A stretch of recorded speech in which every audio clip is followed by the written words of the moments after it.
Piper at the Gates of Dawn, do Pink Floyd. O primeiro álbum do Pink Floyd. Pink Floyd, uma das minhas bandas favoritas, se não a minha banda favorita. Esse álbum ele foi lançado em 1967, um ano emblemático. 1967 é o ano do Sgt. Pepper's Lonely Hearts Club Band.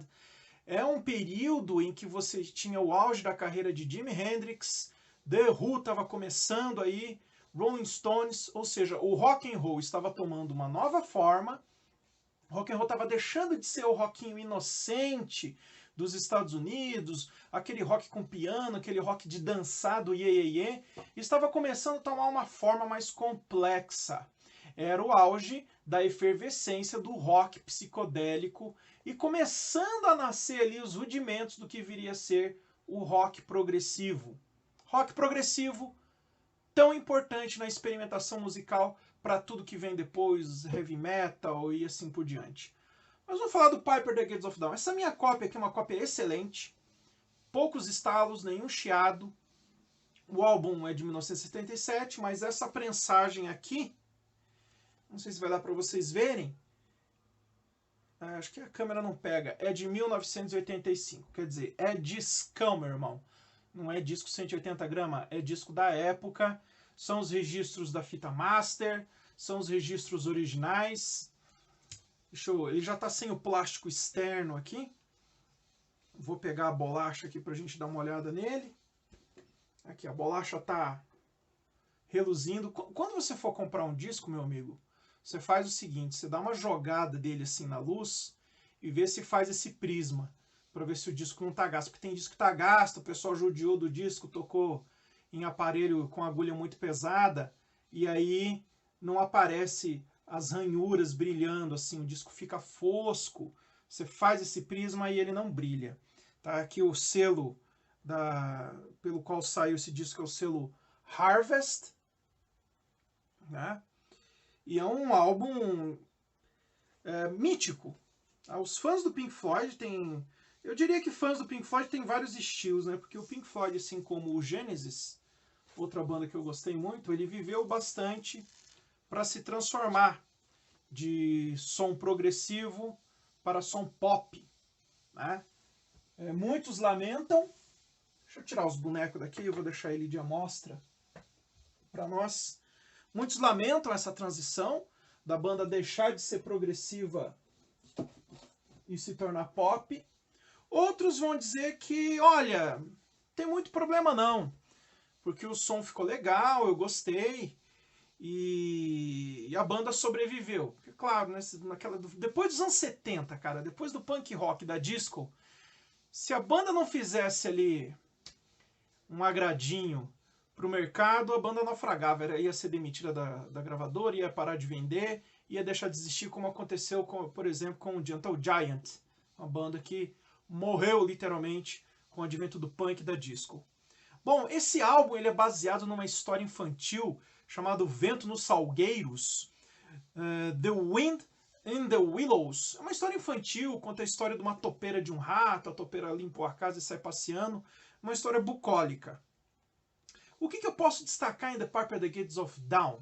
Deixa eu tirar ele daqui de novo. O lado A dele, obviamente, o melhor. Ele conta aqui com Astronomy Domine, de composição do Syd Barrett.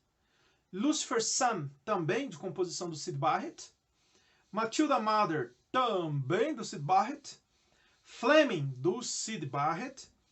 Power Touch, uma composição conjunta do Syd Barrett, do Roger Waters, do Richard Wright e do Nick Mason.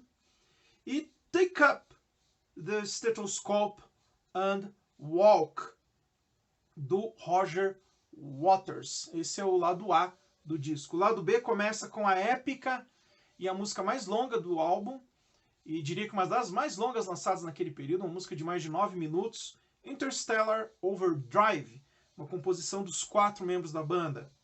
Depois vem The Gnome, Chapter 24, The Scarecrow e termina com Bike. Eu estava citando os nomes porque é muito sintomático, porque esse disco é o único disco do Pink Floyd que teve a liderança e o capitaneamento aí do Syd Barrett, um dos gênios da música. Gênio vitimado por duas coisas, né? Uma fatalidade, ele ficou doente, ele era esquizofrênico, e outro, uma coincidência, o uso excessivo de LSD que tornou mais aguda a sua doença mental.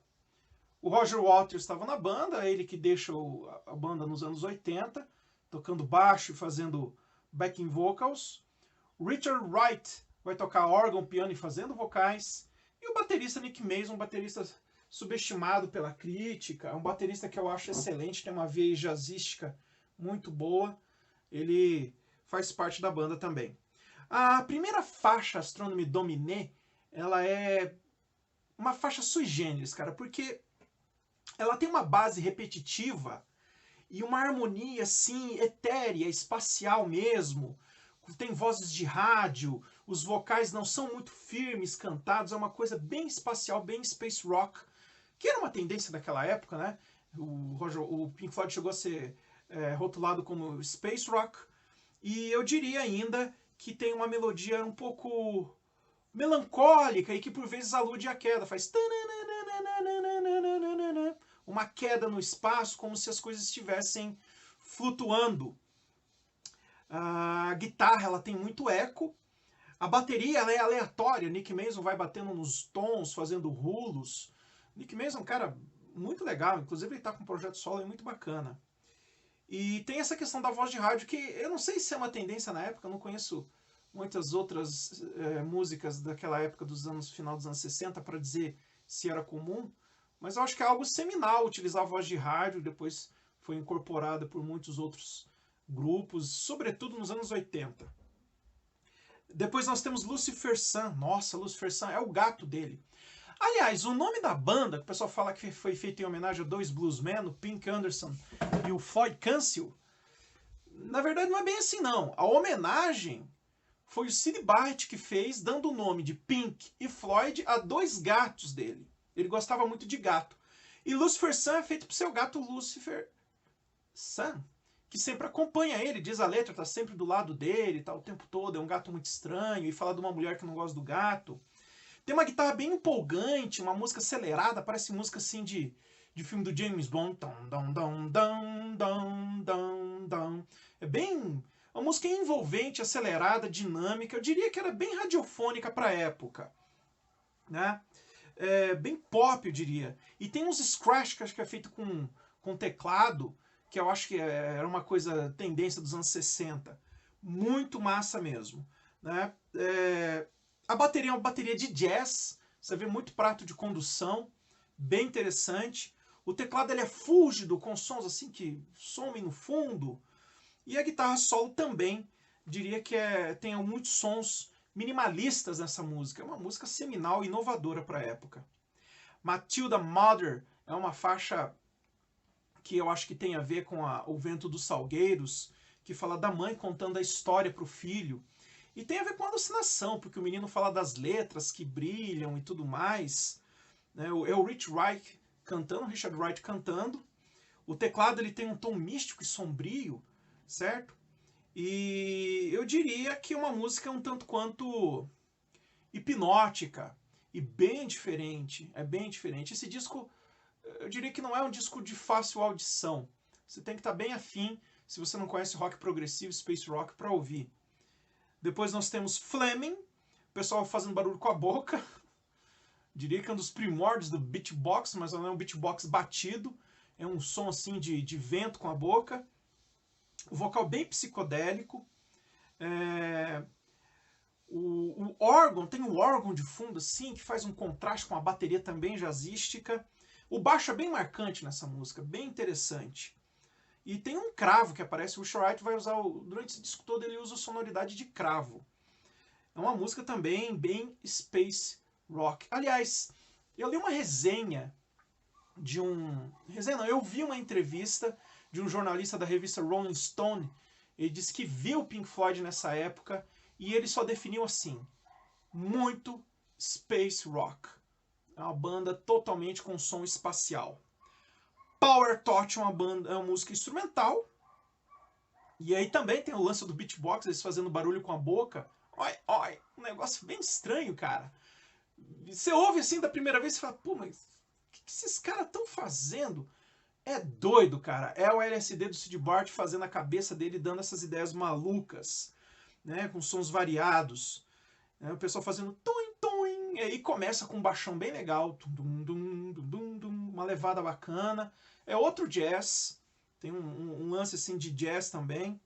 E uma camada de órgão bem espacial. Take Up the Stethoscope and Walk é uma música sobre drogas, tá? Eu tinha muito naquela época o negócio de drug bands, né, as bandas que falavam de drogas, e é óbvio, Syd Barrett era um entusiasta do LSD e ele falava de drogas, certo? Eu podia destacar nessa música aí o ritmo acelerado dela, com uma guitarra bem marcante do Syd Barrett, o baixo também é bem firme no andamento, e a bateria do Nick Mason é sensacional. O Nick Mason, cara, é um cara que eu acho que ele tocou muito no início da banda e depois ele meio que ficou tímido e se reduziu. Talvez pela tendência pop que exigiam os discos mais recentes do Pink Floyd. Eu posso estar enganado, porque eu acho que em Division Bell ele fez um trabalho brilhante também. Bom, e aí vem a maior música do disco, uma das principais, a que eu mais gosto do álbum, Interstellar Overdrive. E é uma música que ela tem uma base, assim, um tema repetitivo, certo? Uma música que começa bem marcada, uma harmonia bem encorpada, tem um meio dela que é fúlgido, psicodélico, depois ela retorna ao tema. É uma característica do Pink Floyd que vai se repetir em várias peças futuras. Podemos até citar aqui de Echoes, que é uma música ali com quase 30 minutos de duração, que faz isso. Começa com um tema, foge, dá uma viajada, assim, com a música minimalista, atonal, e depois volta para o tema. The Gnome, ou The Gnome, certo? Fala de um pequeno homem chamado Grimble Grumble, e aí remonta também ao tema bucólico da história do vento nos salgueiros. E é um violão, tem o violão, a bateria com cobel, é uma música infantil até. Música infantil. O Syd Barrett tinha esse lado inocente. Chapter 24, capítulo 24, é uma música meio esotérica. Começa com um órgão hipnótico, os pratos bem destacados, o baixo eventualmente marcando ali. E a letra fala do sol, é uma letra meio esotérica. É coisa de nego louco, né? Porque tem casos do pessoal tomar LSD e ficar no sol, assim. Você viu isso no filme do The Doors. Então acho que o Syd Barrett tomava LSD, deitava na varanda e ficava ali muito doido. Scarecrow é uma música que começa com batidas aleatórias, tem um órgão com um tom místico e tem uma levada suave de guitarra, certo? E a letra fala do campo, fala de um espantalho. De novo, tem a ver com o tema dos ventos no salgueiro, mas também, talvez, com o espírito do Syd Barrett de querer tranquilidade. Uma coisa muito do inglês, de apreciar o sol, a natureza. E a música termina com Bike, uma música ritmada, né, com um piano bem marcado. E talvez, porque a música fala de um cara na bicicleta que canta uma menina e tal, mas talvez o Syd Barrett tenha feito isso aí em homenagem ao Albert Hoffman, o químico suíço que descobriu o LSD e saiu andando de bike e alucinou legal. Inclusive, no dia 19 de abril, o dia da bicicleta, feito em homenagem ao Albert Hoffman. Apesar desse disco ser totalmente marcado por Syd Barrett, eu li uma entrevista do Peter Townshend, do The Who. Ele disse que assistiu o Pink Floyd nessa época e ele fez um comentário. Ali estava Roger Waters liderando a banda. Apesar do Syd Barrett ser o espírito criativo, quem já comandava o andar da banda nessa época era o Roger Waters. Então tá aí, pessoal, um dos mais queridos álbuns e discos de vinil da minha discografia, The Piper, The Gates of Dawn.